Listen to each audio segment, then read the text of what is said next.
una po kaming pinapasok. Taka nga ako, Marie Gabel. It's so beautiful here. What is this building? Hampton Yard is a studio. Sabi niya, oh my gosh, you're an elite member? Sabi ko, oo. So guys, andito na food namin, which is yung hotdog lang ako. Pero nag-order ako ng french fries, which is this one, sa asawa ko.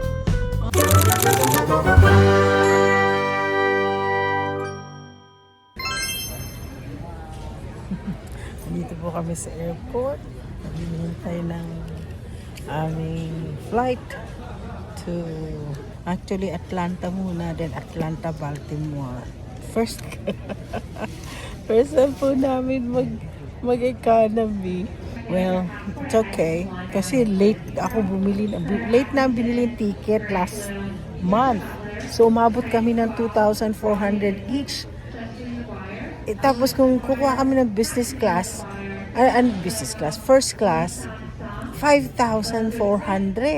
So sabi ko, ay magtiis na lang tayo. Tapos pinili ko naman yung upuan namin na malapit sa toilet at the same time yung legroom So both of us sa aisle. Hindi kami pwedeng magkatabi kasi sa aisle kami. So anyway, this is one way talagang parang feel ko talagang God wants me to be simple. Masyado kong nagagastos yung pera ko sa airport. Pero hindi.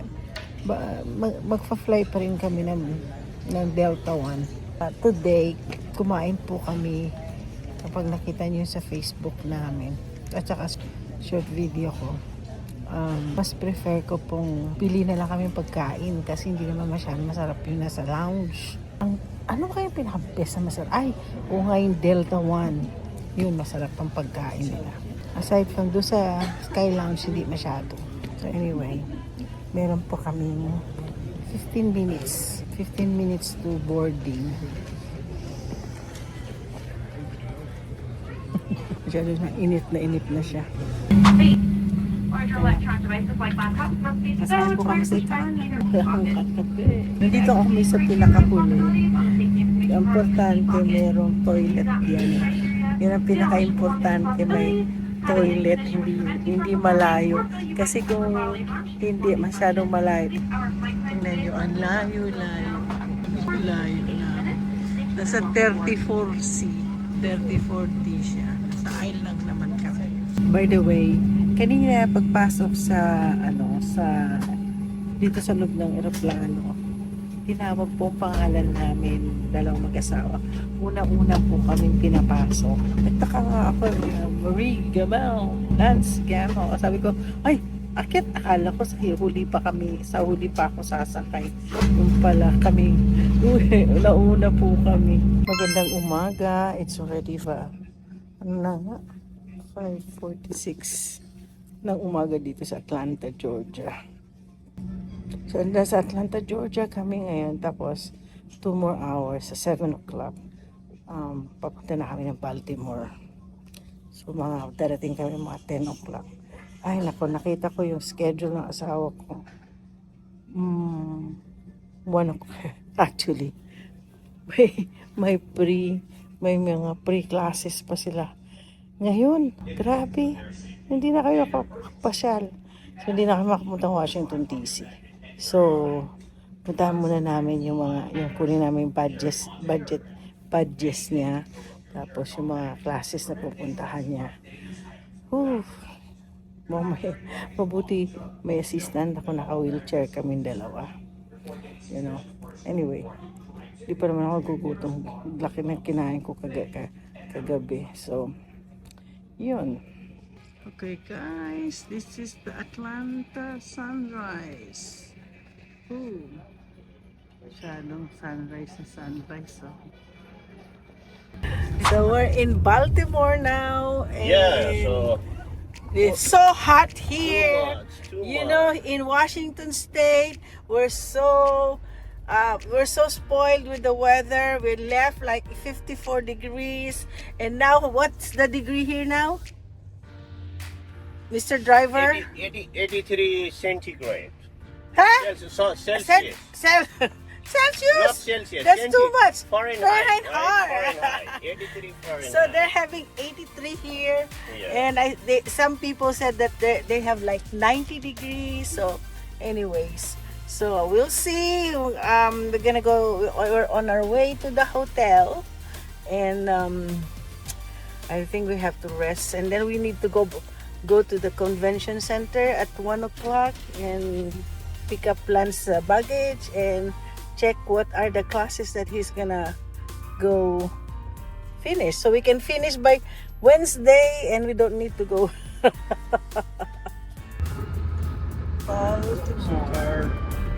Yeah. Uh-huh.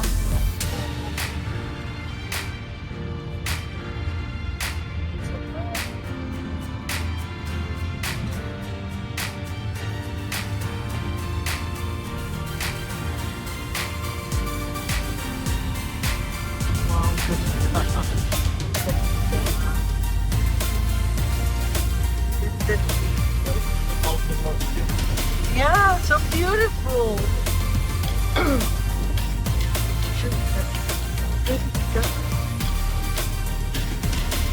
It's beautiful though. Here's the places we don't want to go. Place.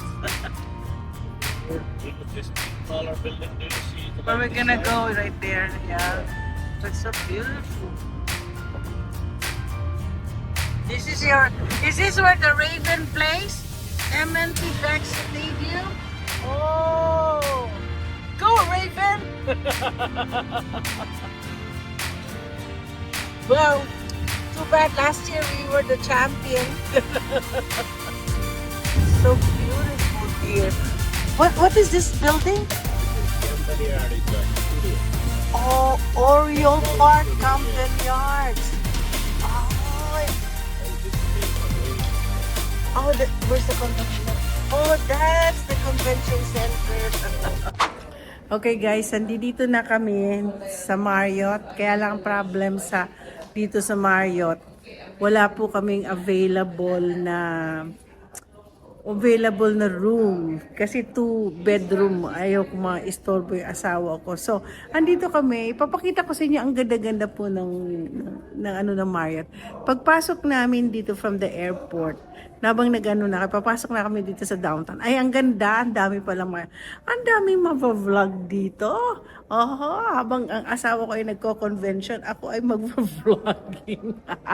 So ipapakita ko sa inyo ang ganda ng itong Courtyard by Marriott.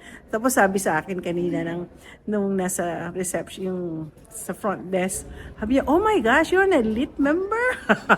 Sabi ko, oo. Sabi niya, for that, ay syempre umabot ako ng siguro 20 years na yata po ako Marriott member.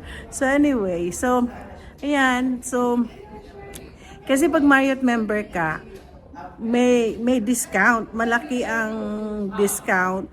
Kunwari, $300 yung room, ibibigay lang sa inyo ng 220. Parang ganon. Tapos may mga maraming privileges. Lalo na pag nandun ako sa Pilipinas, di ba nalala niyo, pag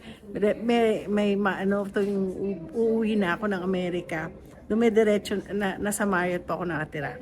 So, yun na nga. Tapos hindi ko pa nagagamit may mga free nights ako na hindi ko nagagamit at nagtataka sa, talaga may free nights ka, hindi niya ginagamit.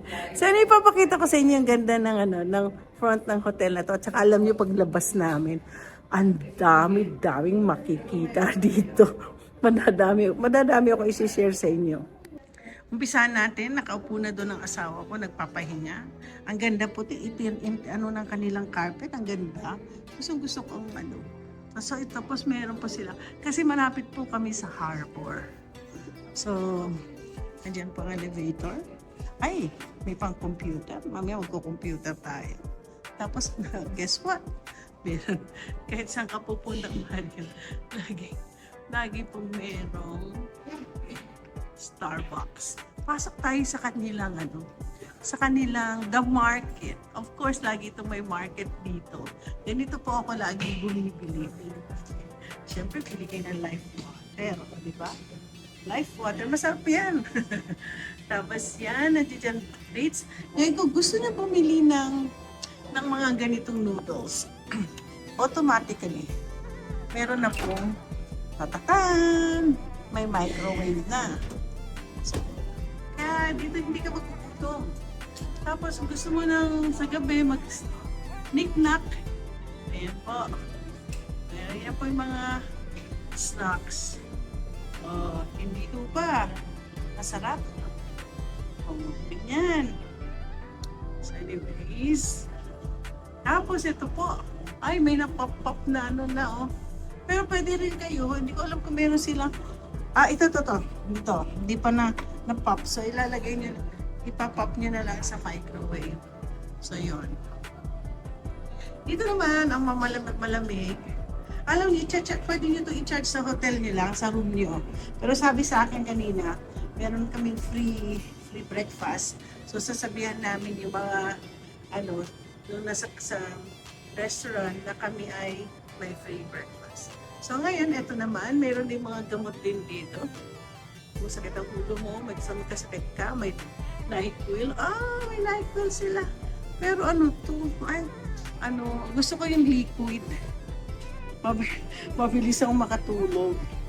Okay, tingnan nyo, meron pa rin ito. Init ka, kuha ka na rin yan. Yan. Tapos, ito na. Dito tayo. Lakad-lakad tayo dyan. So dito tayo sa kusina. Ang ganda. Alam mo, ganda po talaga ng dekorasyon dito. Yan po yung restaurant. May restaurant sila rito, kaya lang sarado po sila. Dito po kami magbe-breakfast. It's really close. So, siyempre sarado itong tindahan dito. Kasi ito po mag-drinks. Tapos ito lang po yung kanilang pastries. My favorite yogurt. So, yan. Dito po kami mag-breakfast bukas. Tapos tama-tama po, ako'y pupunta ng bathroom. Andito lang ang bathroom. Ang ganda ng hotel. So, may ATM dito. Pwede pa ako kumuha ng pera dyan. Tapos andito lang daw ang bathroom. Sa meeting room. Ganda ng lugar na to. Ayun, nakita ko na. Okay, labas muna ako. At pakikita ko sa inyo kung ano magandang nakikita ko dito. Ang ganda. Ito po yung Baltimore. Wow! Ang ganda-ganda siya. Oh my gosh, puro mga building. May Harbor East Delhi. Ang ganda. Ang ganda-ganda dito. Sa tingin ko pupunta ako dyan sa Lush Fresh Handmade Cosmetics. Ano kaya meron dyan? Shopping na kaagad. Ganda. Tapos punta ka doon banda. Doon. Ano kayo nakikita doon? Lakad-lakad lang. Kasi alam mo, malapit kami sa sa dagat. Ang ganda. Tapos ito na po. Uber. Dito po kami sa hotel. Budget, bayad. Tapos papasok ko dyan. Napakagandang mga Okay guys, hindi pa available ang room namin. So, we need to eat lunch. So, kumain kami dito sa neighborhood na tignan nyo mga pagkain. Ang sarap. Ayan. Tignan nyo po. Ang order ko, Harbor East. Diyan po kami kumakain. Titikman ko po yung sabi niya Maryland crab soup. So ganito po yung tsura ng hotel itong restaurant. Pero mukhang marami na dumarating. Kanina kami lang kasama ito, biglang may dumarating na. Okay guys, titikman natin po yung sabi niya. It's a Maryland. Nasa Maryland po kami ngayon. Baltimore, Maryland. Baltimore, Maryland is the home of Raven sa football. Raven football. Baltimore Raven. At saka, what's the name of the baseball? Oreos? Kanina sutsut nung nasa front desk. Magaling daw ang baseball nila rin dito. Yung sabi ng asawa ko, it's a very good team. Tingnan natin ang kanilang, tingnan nyo po,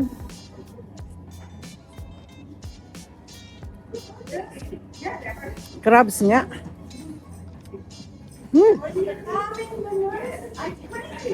It's good. Wanna try it? Let's see if it's a crab. Ano hapon? Dito sa Amerika, ang bawat soup nila, nilalagyan po nila ng crackers. It's so good, han.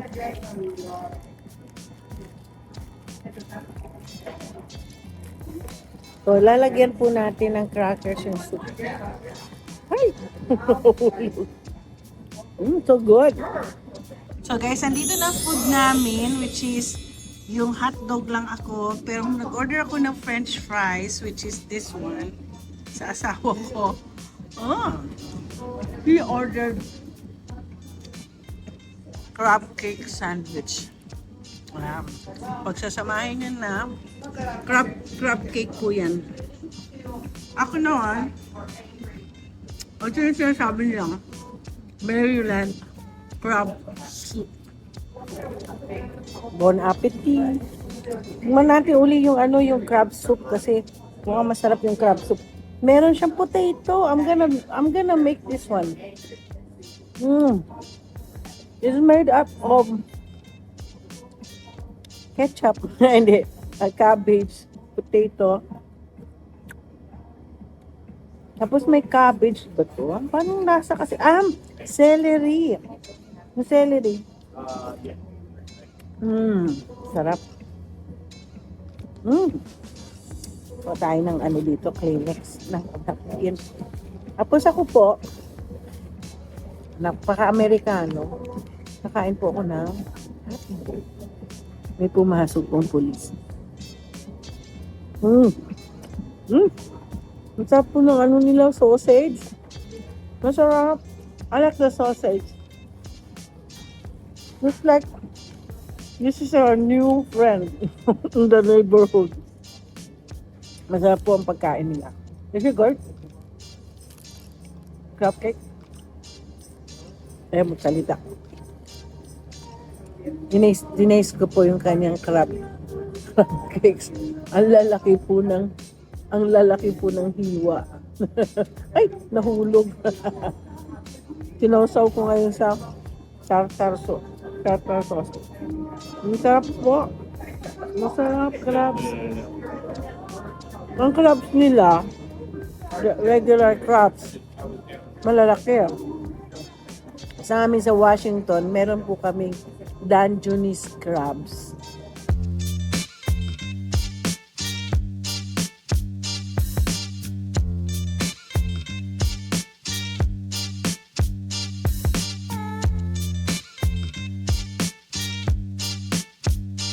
Okay guys, andito na kami sa aming room. Pagod si asawa. Malit lang po yung room. Pero nasa 12th floor po kami. Sabihin mataas na mataas. So ito lang po ang aming view. Alam ko ang pool. I think the pool has yan, yung tingnan yung tsura nun. For sure ang pool nandyan sa yan, naka-covered pool. Hindi ko makita ang meron pa doon, parang basketball or whatever. Yan. So anyway, itong unang vlog ko dito sa Baltimore. So sana magustuhan ninyo ang aking vlog. Ang journey ko namin papunta dito sa Baltimore. So anyway, don't forget to like and subscribe.